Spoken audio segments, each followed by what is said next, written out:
जय गुरु जी संगत जी गुरु जी के डिवाइन कॉल सत्संग प्लेटफॉर्म में आप सभी गुरु परिवार का हार्दिक स्वागत है। शुक्राना गुरु जी महाराज का कि उन्होंने ये सेवा मुझे दी कि मैं आप सभी गुरु परिवार के समीप आके गुरु जी के कल्याण महिमा अनुभव का वर्णन कर पा रही हूँ। अनंतम शुक्राना मेरे गुरु जी महाराज का। संगत जी, आज का जो सत्संग मैं आपके साथ शेयर करने जा रही हूँ गौतम अंकल का है। ये सत्संग हमें मेल के माध्यम से प्राप्त हुआ है। बहुत ही डिवाइन सत्संग है, ब्लेसिंगफुल सत्संग है। सभी गुरु परिवार से हाथ जोड़ के विनती है, सत्संग को अंत तक सुने, पूरा सुने और ध्यान से सुने।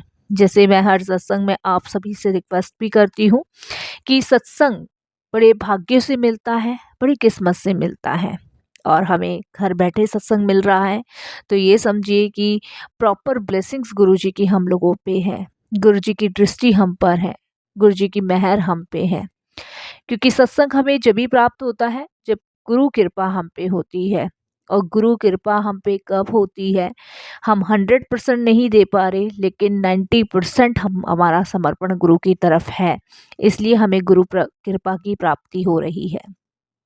इसीलिए सत्संग को अंत तक सुनना है, ध्यान से सुनना है, पूरा सुनना है और संगत जी गुरु जी की ब्लेसिंग्स प्राप्त करनी है। जैसे मैं बताती हूँ कि गुरु जी महाराज अक्सर कहते हैं सत्संग सुनने वाले का भी कल्याण और सत्संग करने वाले का भी कल्याण, इसमें दोनों का कल्याण है संगत जी। इसीलिए हमें अपनी ब्लेसिंग्स कमानी है, गंवानी नहीं है। कोई भी काम हो संगत जी, अगर हम उसको बीच में छोड़ देंगे तो वो अधम ही माना जाएगा। चाहे रोटी खाना हो, चाहे नहाना हो, चाहे पानी पीना हो, चाहे सत्संग सुनना ही क्यों ना हो, चाहे भजन कीर्तन क्यों ना हो, चाहे किसी यज्ञ में बैठना क्यों ना हो, चाहे किसी भागवत में बैठना क्यों ना हो, अगर हम उसे अधूरा छोड़ते हैं तो वो अधम ही माना जाएगा। और दूसरी बात संगत जी, जब हम परमात्मा की चर्चा करते हैं तो उसमें ध्यान, श्रद्धा, भाव होनी बहुत ज़रूरी है। ये ध्यान रखिएगा संगत जी, ये बहुत इम्पॉर्टेंट चीज़ें हैं। जब ही आपको परमात्मा की ब्लेसिंग्स प्राप्त हो सकती है। आप क्या सोचते हैं कि हम सिर्फ जय गुरु जी लिख देंगे, जय गुरु जी बोल देंगे तो इससे हमें गुरु मिल जाएंगे? नहीं संगत जी, गुरु के लिए अपना 100% देना पड़ता है, समर्पण करना होता है, विश्वास करना होता है, भरोसा करना होता है, सब कुछ पूरी ज़िंदगी की भाग दौड़ उनको दे देनी होती है। फिर हमारे साथ अच्छा हो रहा है, बुरा हो रहा है, वो सिर्फ गुरु जाने। हमने तो सिर्फ उन पे सब सौंप दिया है। संगत जी, जैसे सुख मानव जीवन में महत्वपूर्ण है उसी तरह दुख का आना भी अत्यंत आवश्यक है। क्योंकि बिना दुख के मानव का मन निर्मल नहीं हो सकता। अगर हम सुख ही सुख भोगेंगे तो परमात्मा को कैसे याद करेंगे? परमात्मा को हम कब याद करते हैं आप भी जानते हैं संगत जी, जब हम दुखों का सामना करते हैं, या हम बीमार होते हैं, या फिर हमारा कोई नुकसान हो जाता है, या हमारे साथ कोई इतना बुरा हो जाता है, कोई नेगेटिविटी आ जाती है। जब हम अत्यंत दुखी होते हैं तभी हम ईश्वर को याद करते हैं, उससे पहले हम ईश्वर को कभी याद नहीं करते। इसीलिए संगत जी, जैसे सुख का आना अत्यंत आवश्यक है, दुख का भी बहुत ज़रूरी आना है। क्योंकि अगर मनुष्य के जीवन में केवल सुख ही सुख रहेगा तो वो दुराचार्य हो जाता है और उसे केवल अपना दिखाई देता है, वो स्वार्थी हो जाता है कि मेरे जीवन में तो कोई दुख नहीं है, मैं तो खुशी हूँ। तो इसलिए संगत जी वो स्वार्थी हो जाता है। संगत जी, अगर सबको भगवान अमर कर दे तो वो क्या सोचेगा कि मैंने तो पूरा जग ही जीत लिया, मैं अमर हूँ। इसलिए भगवान ने मृत्यु और जीवन का खेल बनाया है जिसमें हम सबको रचाया है। दूसरे के दर्द को वो कभी नहीं समझ पाएगा अगर जिसके पास सुख ही सुख होगा। इसीलिए संगत जी कहते हैं, राम किसी को मारे नहीं, नहीं है पापी राम, आप पे ही सब मर जाएंगे, कर कर खोटे काम। समझ गए संगत जी? राम किसी को नहीं मारते, ना ही वो कोई पापी है, वो सबके मन में बसे हुए हैं और हम सब अपने खोटे खोटे कर्म कर कर के मर रहे हैं। इसीलिए संगत जी, इसका मतलब भी मैं आपको समझा देती हूँ। परमात्मा कहता है कि वो कभी किसी को सजा या दुख नहीं देता है, वो कभी किसी को बेवजह परेशान नहीं करता है। ये सब हम अपने कर्मों की सजा ही तो भोग रहे हैं। अगर इस सजा से हमें मुक्ति पानी है तो हमें समर्पण करना ही होगा। हमारे दुखी होने पर परमात्मा को दोष देना गलत है संगत जी। अगर हम अपने कर्म सुधारेंगे तो इन कर्मों का फल मिलने पर निश्चय ही सुख हो जाएगा। इसीलिए हमें परमात्मा से नहीं, हमें अपने बुरे कर्मों से डरना चाहिए। इसीलिए संगत जी, मैं हर सत्संग में आपसे यही रिक्वेस्ट करती हूँ कि सत्संग को सुने, ध्यान से सुने, पूरा सुने और गुरु जी की ब्लेसिंग्स प्राप्त करें।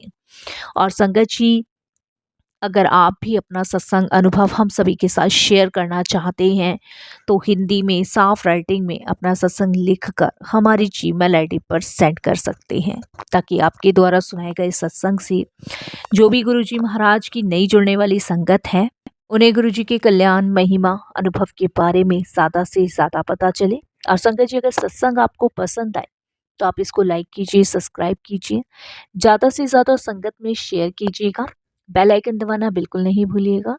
जब भी कोई लेटेस्ट सत्संग आएगा उसका नोटिफिकेशन आपके पास आएगा। चलिए संगत जी, चलते हैं गौतम अंकल के सत्संग की ओर। सत्संग शुरू करने से पहले करते हैं गुरु जी का मंत्र जाप। ओम नमः शिवाय। शिव जी सदा सहाय। ओम नमः शिवाय। गुरु जी सदा सहाय। जय गुरु जी। संगत जी, संगत जी, गुरु जी का सत्संग सुनना भी बहुत बड़ी बात है। हर किसी की किस्मत में सत्संग सुनना या सत्संग शेयर करना नहीं होता। अगर हम सत्संग सुन रहे हैं और अगर हम सत्संग शेयर कर रहे हैं तो ज़रूर संगत जी इसमें गुरु जी महाराज की मर्जी है। और मैं अपने आप को अत्यंत भाग्यशाली समझता हूँ कि गुरु जी मुझे चुनते हैं अपना सत्संग शेयर करने के लिए। संगत जी, वैसे तो गुरु जी के साथ मेरी जर्नी जन्म जन्मांतरों की है। ना जाने कितने जन्मों से गुरु जी से मेरा नाता है।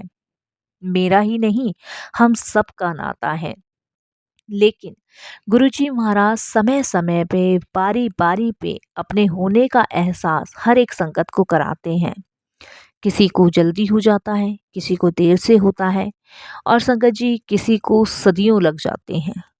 इसीलिए संगत जी, मैं भी उन भाग्यशाली लोगों में से एक हूँ जो कि मुझे भी गुरु जी के दिव्य दर्शन प्राप्त करने का मौका मिला। संगत जी, मैं आपको बता दूं कि मैं एक सत्संग में गया था। मैं एक सेवादार हूँ और बड़े मंदिर में भी मेरी कभी कभी सेवा लगती है। मैं सत्संगों में भी सेवा करता हूँ। तो मैं गाज़ियाबाद एक सत्संग में गया था। बहुत भव्य सत्संग था वहाँ पे। मैं, मेरी फैमिली पूरी गई थी। तो वहाँ पे कुछ सेवादार अंकल थे, उनसे मुलाकात हुई। और संगत जी, जैसे हम सभी जानते हैं, जब हम सत्संगों में जाते हैं तो जो भी संगत होती है वो हमारा परिवार होती है एक तरीके का। वहाँ सेवादार अंकल का ऐसा बोलचाल, व्यवहार इस तरीके से रहता है कि लगता ही नहीं है कि हम जानते नहीं हैं, काफ़ी टाइम पुराने मिले हुए हैं। तो कुछ सेवादार अंकल से बात हुई तो उन्होंने कहा कि अंकल, अभी जो सेकंड संडे को डुगरी धाम खुलेगा तो हम लोग जा रहे हैं, तो अगर आपको चलना हो तो चलो। मैंने कहा हाँ हाँ बिल्कुल, क्यों नहीं। वहाँ मेरा बुलावा था संगत जी। इसीलिए देखिए, कुछ सेवादार अंकलों ने मुझे जाने के लिए कहा, शायद गुरु जी की इच्छा थी। मैंने हाँ भरी। हम लोगों ने कॉन्टैक्ट नंबर चेंज किए और उन्होंने कहा जब हम डुगरी के लिए अपनी कार लेके जाएंगे तो एक सीट खाली है तो आप ही चलिए। मैंने कहा ठीक है। संगत जी, डुगरी धाम जाने से एक दिन पहले उनका मेरे पास कॉल आता है और कहती कि अंकल रेडी रहना, और नेक्स्ट डे हम डुगरी जा रहे हैं तो आप हमें इस तरीके से यहाँ मिल जाना। मैंने कहा ठीक है। संगत जी, शायद गुरु जी की यही मर्जी थी, यही लीला थी। और नहीं तो संगत जी, आप खुद सोचिए, मैं दिल्ली, वो गाज़ियाबाद, और गाज़ियाबाद से वो मुझे दिल्ली पिक करने आ रहे हैं। तो वो कहते हैं ना कहीं जो होना होता है, लेकिन हर होनी को गुरु जी हमें उससे बचाते हैं। संगत जी, मैंने कहा ठीक है, और वो नेक्स्ट डे संडे के दिन सुबह करीबन 5 साढ़े 5 बजे दिल्ली आके गाड़ी उन्होंने एक बस स्टैंड के स्टॉप पे लगाई और हमें कॉल किया और कहा कि अंकल आप आ जाओ। मैं पहुंचा। संगत जी, 3 जने गाड़ी में ऑलरेडी थे, चौथा मैं था। और संगत जी, हम डुगरी के लिए निकल गए। संगत जी, मेरी जो एज है वो 65 है, और जो उन लड़कों की एज थी, एक 35 साल का था, एक संगत जी 40 साल के थे और एक मान के चलिए 26 या 27 साल के थे। ये सेवादार अंकल थे। गाड़ी चला रहे थे और संगत जी पूरे रास्ते हम गुरुजी की चर्चाएं करते चले जा रहे थे। जब संगत जी हम डुगरी धाम से पहले खन्ना के पास पहुंचे तो वहाँ पे हाईवे पे संगत जी हमारी गाड़ी का बहुत भयंकर वाला एक्सीडेंट हुआ। डंपल की एक ट्रक भरा हुआ आ रहा था। इधर से हमारी गाड़ी जा रही थी और संगत जी हमारी गाड़ी जो थी वो ट्रक से बिल्कुल टकरा गई। ये समझ लीजिए उस समय गाड़ी के चीथड़े उड़ चुके थे और संगत जी जो उसमें 3 सेवादार और बैठे थे उनको खरोच भी नहीं आई थी। बट संगत जी मेरे पैर में और मेरे हाथ में फ्रैक्चर हुए थे। मेरे हाथ और पैर में इतना फ्रैक्चर हुआ था कि मैं आपको बता नहीं सकता। उसके बाद संगत जी वहाँ के सेवादार अंकलों ने जो मेरे साथ थे उन्होंने डुगरी धाम के सेवादारों को कॉल किया और बताया कि यहाँ पे बहुत तगड़ा एक्सीडेंट हुआ है। डुगरी धाम के कुछ सेवादार संगत जी खन्ना की तरफ आए, हाईवे पे आए। उन्होंने संगत जी मुझे डुगरी धाम के हॉस्पिटल में एडमिट किया। वहाँ पे उन्होंने कुछ टेटनस के टीके लगाए, कुछ मेडिसिन्स दी और संगत जी ये समझिए कि गुरुजी के दरबार में मेरी बहुत खातिरदारी हुई। वहाँ पे हर एक सेवादारों ने, हर एक गाँव वासियों ने मुझे प्रेम दिया। संगत जी किसी ने घी दूध दिया और संगत जी उसके बाद मैंने उन लोगों को कहा कि मैं यहाँ डुगरी धाम में सेवा करने आया था और सेवा करूँगा। वहाँ के सेवादार अंकलों ने मुझे समझाया कि नहीं अंकल आपको बहुत चोट आई है, पट्टियाँ बंध रही हैं, आप रेस्ट कीजिए, आप सेवा ना कीजिए। बट मैंने कहा नहीं मैं सेवा करूँगा। संगत जी पूरा दिन मैंने वहाँ सेवा करी। सेवा करने के बाद संगत जी हम डुगरी धाम से अगले दिन दिल्ली को आए। दिल्ली आए और संगत जी उन्होंने मेरे घर मुझे ड्रॉप किया। वो सेवादार अंकल गाज़ियाबाद निकल गए और जब मेरी फैमिली में मेरे वाइफ मेरे बच्चों को पता चली कि मेरा बहुत भयंकर वाला एक्सीडेंट हुआ और ऐसे-ऐसे हुआ है, तब संगत जी उस टाइम जब मैं सेवा कर रहा था, तब तो मुझे दर्द बिल्कुल नहीं पता चला। लेकिन घर आके पता चला कि हाँ, मेरा एक्सीडेंट भी हुआ है। इतना दर्द, इतना पेन। संगत जी मुझे तुरंत की तुरंत हॉस्पिटल ले जाया गया, मैक्स हॉस्पिटल। वहाँ पे मुझे एडमिट किया गया। संगत जी वहाँ डॉक्टरों का कहना था कि आपका ऑपरेशन करना पड़ेगा बहुत जल्दी क्योंकि आपके टाँगों में और आपके हाथों में सेप्टिक फैल गया है। दूसरी बात इन्फेक्शन ज़्यादा फैल रहा है। आप क्योंकि संगत जी मेरा पैर और मेरे शोल्डर बहुत ज़्यादा सूज गए थे। संगत जी डॉक्टर ने मुझे एडमिट करा बट मैंने डॉक्टर से मना किया कि मैं एडमिट नहीं होऊँगा। आप मुझे टेटनस के टीके लगा के और एंटीबायोटिक दवाइयाँ दे के आप मेरी छुट्टी कीजिए। संगत जी डॉक्टर ने मुझे बहुत समझाया बट मैं नहीं माना। मैंने छुट्टी ले ली और संगत जी डॉक्टरों ने पर्चे में लिख दिया कि मैं अपनी मर्ज़ी से छुट्टी ले रहा हूँ और अपनी मर्ज़ी से घर जा रहा हूँ। घर आने के बाद संगत जी करीबन मैं 2.5 महीने बिस्तर पे पड़ा रहा। 2.5 महीने मेरे पैर, मेरे शोल्डर इतने सूज चुके थे, इतने सेप्टिक भर गया था कि मैं आपको बता नहीं सकता। इतना पेन था उसमें कि मैं आपको नहीं बता सकता, बहुत पेन। सोचिए कितना दर्द में मैं उस समय रहा। मेरे बच्चे, मेरी वाइफ़ मुझे कहती रही कि आप डॉक्टर की बात क्यों नहीं मान रहे? एडमिट हो जाओ, सर्जरी करवा लो और नहीं तो डॉक्टरों का कहना है पैर और हाथ दोनों काटने पड़ेंगे। मैंने अपनी वाइफ़ को मना करा कि नहीं, मैं एडमिट नहीं होऊँगा। मुझे अपने गुरु पर, मुझे अपने रब पर पूरा विश्वास है। उन्होंने मेरा कोई इतना बड़ा कर्म काटना था, जो बहुत छोटे में काट दिया। नहीं तो अगर शायद इससे भी ज़्यादा बुरा हो सकता था मेरे साथ। संगत जी, मेरी वाइफ़ बोली कि हाँ, ये बात तो बिल्कुल सही कह रहे हो क्योंकि संगत जी हम देख चुके थे। क्योंकि गुरुजी ने मेरे बच्चों पे, मेरी वाइफ़ पे बहुत मेहर करी थी। मेरे बच्चों की एजुकेशन गुरुजी की कृपा से कंप्लीट हुई। मेरी वाइफ़ इतनी बीमार रहती थी, वो गुरुजी की कृपा से बेटर हुई। और संगत जी मैं आपको बता नहीं सकता मेरे पास एक टाइम पे साइकिल भी नहीं होती थी, रिक्शों के लिए पैसे भी नहीं होते थे। आज गुरुजी की कृपा से ना जाने कितना कुछ मेरे पास है कि मैं आपको बता नहीं सकता। बहुत कुछ सिर्फ़ गुरुजी की कृपा से। मैं संगत जी 2.5 महीने 3 महीने बेड पे रहा। बेड पे रहने के बाद गुरुजी की ऐसी मेहर हुई, ऐसी कृपा हुई कि संगत जी गुरुजी ने इतनी दूर-दूर मुझे सत्संग में भेजा, लुधियाना, चंडीगढ़, पंजाब, बॉम्बे, संगत जी सिरसा, हरिद्वार, इतनी दूर-दूर गुरुजी ने मुझे सत्संग अटेंड करवाए उस 3 महीने के अंदर कि मैं आपको बता नहीं सकता। मैं बिस्तर में था, सेवादार अंकल मुझे गाड़ी में डाल के ले जाते थे, सत्संग अटेंड करवाते थे, गाड़ी में से लेकर फिर मुझे घर छोड़ जाते थे। ये इस गुरुजी की मेहर बहुत रही।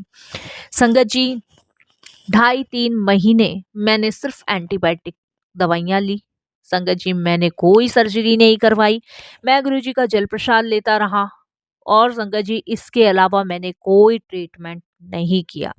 सिर्फ एंटीबायोटिक, सिर्फ जल प्रसाद और संगत जी सिर्फ गुरुजी का लंगर, सत्संग में जाना, बस यही किया। ये 3 महीने गुरुजी ने मुझे बेड के अलावा अपने सत्संग अटेंड करवाए। संगत जी, हर मंडे मुझे बड़े मंदिर ले जाया जाता, सैटरडे, फ्राइडे, संगत जी ये दिन तय थे मुझे बड़े मंदिर ले जाने के। गुरुजी अपने दर्शन करवाते ही करवाते थे। कोई ट्रीटमेंट नहीं हुआ, संगत जी कोई सर्जरी नहीं हुई, कोई मेडिसिन्स नहीं ली, कोई ट्रीटमेंट नहीं किया और संगत जी 3 महीने के बाद मैं एकदम फिट एंड फाइट। मेरे हाथों में सेप्टिक कहाँ गायब हो गया मुझे नहीं पता। मेरे हाथों के शोल्डर का कहाँ सेप्टिक खत्म हुआ मुझे नहीं पता। संगत जी ये सब गुरुजी जाने। मुझे तो बस ये पता है कहाँ मेरा पेन गया, कहाँ मेरी स्वेलिंग गई, कहाँ मेरा सेप्टिक गया, सिर्फ गुरुजी ने तार दिया मुझे। मुझे कुछ नहीं पता। मुझे 3 महीने के बाद कोई दर्द नहीं था। संगत जी, मेरे बेटे ने मुझे बहुत फ़ोर्स किया कि पापा कहीं अंदर ही अंदर कुछ और प्रॉब्लम ना बन जाए, आप एक बार मेरे कहने से डॉक्टर को चेक करवा लो। बेटे के कहने के बाद संगत जी 3 महीने बाद मैं एक बार डॉक्टर के पास चेकअप के लिए गया। संगत जी डॉक्टर हैरान। डॉक्टर एकदम से कहते हैं कैसे पॉसिबल है, आपने कोई मेडिसिन्स ली है या कहीं आपने ट्रीटमेंट चलाया है? मैंने कहा कोई भी ट्रीटमेंट मैंने नहीं चलाया है, ना ही कोई मेडिसिन्स ली है, मैं गया ही नहीं हूँ। मैंने सिर्फ अपने गुरु पे सब कुछ छोड़ दिया था, अपने गुरु का लंगर लिया, अपने गुरु का जल प्रसाद लिया और सिर्फ एंटीबायोटिक दवाइयाँ ली, मैंने और कुछ नहीं लिया। डॉक्टर कहता है कि कैसे पॉसिबल है, आपकी पहले की रिपोर्ट्स कुछ और बता रही है और अब की रिपोर्ट्स कुछ और बता रही है। बिना दवाई, बिना ट्रीटमेंट, बिना सर्जरी के कैसे पॉसिबल है? संगत जी, मैंने सिर्फ उन्हें 2 ही शब्द कहे, सतगुरु प्यारा मेरे नाल है। सिर्फ सतगुरु मेरे साथ है तो फिर मुझे डरने की, घबराने की कोई ज़रूरत नहीं है संगत जी, क्योंकि उन्होंने बहुत बड़ा कष्ट मेरा बहुत छोटे में काट दिया और संगत जी उन्होंने मुझे ठीक कर दिया, क्योंकि ये विश्वास मेरा मेरे गुरु पे था। संगत जी, विश्वास बहुत ज़रूरी है। जीवन में सुख-दुख दोनों आते हैं, घबराना नहीं है। अपने दुख में सिर्फ़ अपने गुरु पे विश्वास रखो कि वो आपको तारने के लिए ज़रूर आपके पास आएँगे। वो आपको दुखी रहने ही नहीं दे सकते। लेकिन संगत जी, चींटी मात्र बुरे कर्मों की वजह से हम घबरा जाते हैं, जो हम पे भोगे नहीं जाते हैं। अगर सारे कर्म हमें गुरु महाराज भोगने को दे दे तो सोचिए संगत जी, सैकड़ों अपराध हमसे दिन रात होते हैं। उन अपराधों की क्षमा नहीं है संगत जी, लेकिन फिर भी हमारा गुरु, हमारा परमेश्वर हमें बुरे कर्मों से माफ करता है, हमारे सारे कष्ट अपने ऊपर लेता है। ऐसे गुरु को सत सत प्रणाम करूं, बारंबार प्रणाम करूं संगत जी, बारंबार बल बल जाऊं मैं अपने गुरु के। संगत जी, ट्रीटमेंट बिल्कुल नहीं चलाया, मैं बिल्कुल फिट एंड फाइट हो गया। आज गुरु जी की कृपा से मैं बड़े मंदिर सेवा करता हूँ, ना जाने कितनी जगह मुझे सेवा के लिए भेजा जाता है। और संगत जी, डुगरी धाम में भी मेरी हर महीने संडे को सेवा लगती है। सोचिए कहाँ गया वो दर्द, कहाँ गया वो सेप्टिक, कुछ नहीं पता। वो कहते हैं ना संगत जी, सिर्फ विश्वास भरोसा बहुत बड़ी चीज है, इससे बड़ा कुछ नहीं है। सब सौंप दो गुरु को, फिर आप देखो आपके पास दुख भटकेगा भी नहीं। यकीन मानिए संगत जी, ये मेरे अनुभव है। बहुत सत्संग है संगत जी। एक टाइम ऐसा होता था कि किराए तक के लिए पैसे नहीं होते थे, बच्चों की पढ़ाई के लिए पैसे नहीं होते थे। समय इतना खराब था जिस टाइम मैं गुरुजी से जुड़ा था, इतना खराब था संगत जी की बड़े मंदिर भी ये समझ लीजिए कि लोगों से पैसे मांग मांग के जाया करता था। बच्चों की फीस भरी नहीं जाती थी। बच्चों को संगत जी जिस दिन फीस का टाइम होता था उस दिन छुट्टियां करानी पड़ती थी, 4-4 5-5 दिन की। रीज़न ये था कि पैसे नहीं थे, कहाँ से फीस भरी जाएगी। लेकिन मेरे गुरु ने वो समय सारा काटा और उस समय पे पहुंचाया जहां आज मैं ना जाने जिन चीज़ों की मैंने उम्मीद नहीं की थी वो सारी चीज़ मेरे गुरु ने दी। संगत जी, एक टाइम सिर्फ ऐसा होता था कि खाने के लिए भी 10 बार सोचना पड़ता था कि मैं खाऊंगा तो फिर बच्चे क्या खाएंगे। तो वो समय भी हमने देखा, वो समय भी काटा गुरुजी ने हमारा। और आज संगत जी, मेरे घर चाहे दुनिया जहाँ के लोग आ जाएं, लेकिन मेरे घर के भंडारे कभी खाली नहीं हो सकते, सिर्फ गुरु कृपा पे। मुझे अपने ऊपर विश्वास नहीं है संगत जी, ना मुझे अपने बच्चों पे विश्वास, ना मुझे इस दुनिया संसार में किसी पे विश्वास, ना मुझे अपनी वाइफ पे विश्वास। मुझे विश्वास है तो सिर्फ अपने गुरु पर, सिर्फ अपने गुरु पे, कि वो कभी मुझे गिरने नहीं देगा, ना ही डगमगाने देगा, गिरते हुए को संभाल लेगा। संगत जी, एक ठोकर लगने से अगर मैं गिर भी जाऊं तो गिरने से पहले मेरा गुरु मुझे संभाल लेगा। शुक्राना गुरु जी, इन सभी चीज़ों का जितना शुक्राना करूं उतना कम है। बस यही कहूँगा संगत जी, विश्वास, समर्पण, भरोसा बहुत ज़रूर है, बहुत ज़रूरी। ये सब चीज़ अगर आपके अंदर है तो मानिए संगत जी, सतगुरु प्यारा मेरे नाल है, सतगुरु प्यारा मेरे नाल है। बस संगत जी, यही मैं कहूँगा कि आप गुरु को अपना 100% दें। और मैं संगत जी यही कहूँगा गुरुजी से कि ऐसे ही आप सबको अपने अंग संग रखें, अपने साथ रखें गुरुजी, अपने चरणों से जोड़े रखें। वाणी को विराम देता हूँ साथ संगत जी। कोई भूल चूक हो, कैसी भूल चूक हो, माफ़ कीजिएगा। ओम नमः शिवाय, शिव जी सदा सहाय। ओम नमः शिवाय, गुरु जी सदा सहाय। जय गुरु जी, शुक्राना गुरु जी महाराज का।